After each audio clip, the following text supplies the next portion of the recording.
আসসালামু আলাইকুম ওয়া রাহমাতুল্লাহি ওয়া বারাকাতুহু। ইসলাম ধর্মে জাকাত, এই যে জাকাতের টাকা পয়সা উঠায়, এই একজন আরেকজনকে দেয়, এই আমাদের পবিত্র ধর্মগ্রন্থ আল কোরআনের মধ্যে কোথাও পাবেন না যে জাকাতের মানে হচ্ছে যে টাকা দাও, টাকা দান করা। জাকাত শব্দের অর্থ হচ্ছে পবিত্রতা। তাহলে পবিত্রতা টাকায় হিসাব করে কিভাবে? জাকাত তো টাকা হইতে পারে না, এটা কিভাবে সম্ভব?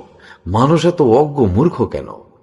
তারা কেন দেখে না যে এই সালাতের ক্ষেত্রে অধিকাংশ আয়াতেই দেখবেন লেখা আছে যে আকিমুস সালাত জাকাত, জাকাতের সহিত সালাত কায়েম করো বা আদায় করো, প্রতিষ্ঠা করো। এখন জাকাত ছাড়া কিন্তু সালাত হয় না, আগে জাকাত দিতে হবে, তারপরে হচ্ছে সালাত। জাকাতের পূর্বে সালাত হয় না, কোরআন সেরকম বলে না। এখানে আমাদের একটা বিষয় লক্ষণীয় যে জাকাত মানুষ টাকার হিসাবে করে, যে হাদিসে পায় 40 ভাগের 1 ভাগ জাকাত দেওয়া সম্পত্তির।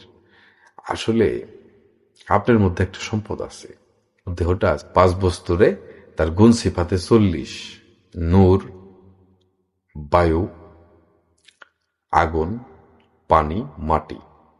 এই 5টি বস্তুতে হলো মানব দেহ সৃষ্টি। এই পাঁচটির আছে 5টি করে গুণ খাসিয়াত। এ হলো 5×5 = 25, আর 5 বস্তুতে হয় 30, আর হলো 3 জামাত 7 সিফাত, এই হলো 40। 40 ভাগের 1 ভাগ হচ্ছে জাকাত দিতে হয়। অর্থাৎ আপনার এই কুলুষিত নফসকে পবিত্রতা অর্জন করা, যখন এই পবিত্রতা অর্জন করে তখন সেটা জাকাত হয়। আবার জ্ঞানের জাকাত, মূর্খকে সহ্য করা, তখন জ্ঞানের জাকাত দেওয়া হয়। আমরা সেটাই অর্থে নিয়ে গেছি। ইসলাম ধর্ম মনে হচ্ছে যে বড় লোকের ধর্ম, ধনীর ধর্ম, মানে জাগতিক পয়সা যাদের বেশি আছে তাদের ধর্ম, গরিবের জন্য না। জাকাত শুধু ধনীদের জন্য, গরিবদের জন্য জাকাত নাই, বিষয়টা এমন নয়। ইসলামে সবার জন্য সমান। এখানে আমরা এটাকে বিভাজন করে এটা টাকার অঙ্কে রূপান্তর করছি। এখানে আমাদেরকে ভুল তথ্য শেখানো হয়েছে, ভুল তথ্য বলা হয়েছে। আপনি নিজে দেখেন যে জাকাত শব্দের অর্থ কি। আকিমুস সালাত জাকাত, জাকাতের সহিত সালাত আদায় করো, এইখানটায় আমাদের আসতে হবে। তাই এই জাকাতের নামে অর্থ প্রদান করা এটা অহেতুক, অহেতুক ছাড়া আর কিছুই নয়। আপনি দান করতে পারেন, সেটার ব্যবস্থা আছে, অসুবিধা নাই তো। আপনি ক্ষুধার্তকে খাবার দান করেন, সেটার ব্যবস্থা কোরআন বলছে, অসুবিধা নাই তো। আপনি জাকাতকে কেন টাকায় নিয়ে আসেন? জাকাত টাকা 40 ভাগের 1 ভাগ কেন দেন? এই যে দেহের মধ্যে যে 40 বললাম, 740, এই 40 বুঝতে হবে। দেখুন সবকিছুতেই 40 আছে।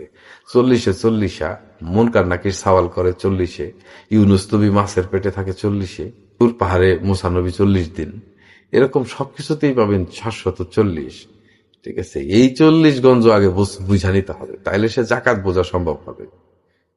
এইভাবে জাগতিক ভাবে টাকা পয়সার জাকাতের কথা আল্লাহ বলেন নাই।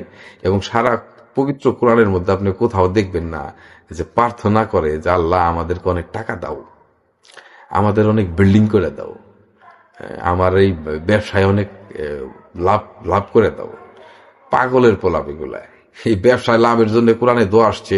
মূর্খ জাতিগুলা এই বিষয়গুলো চিন্তা ভাবনা করে না যে এই জাগতিক ব্যবসার কথা বলা হয় না। অর্থাৎ আপনার মধ্যে যে জ্ঞান আছে, আপনি সেই জ্ঞানটা অপরজনকে দেন, দান করেন, দেন। তার সাথে জ্ঞান, যিনি গরিব, এই গরিবকে দান করার কথা বলা হয়েছে। অর্থাৎ যে ব্যক্তি জ্ঞানে অজ্ঞ, আর আপনি জ্ঞানে যদি সুগভীর হন, তাহলে একজন সুগভীর বৃত্তশালী সম্পদশালী হলো যিনি জ্ঞানে সুগভীর, তিনি হলো সম্পদশালী।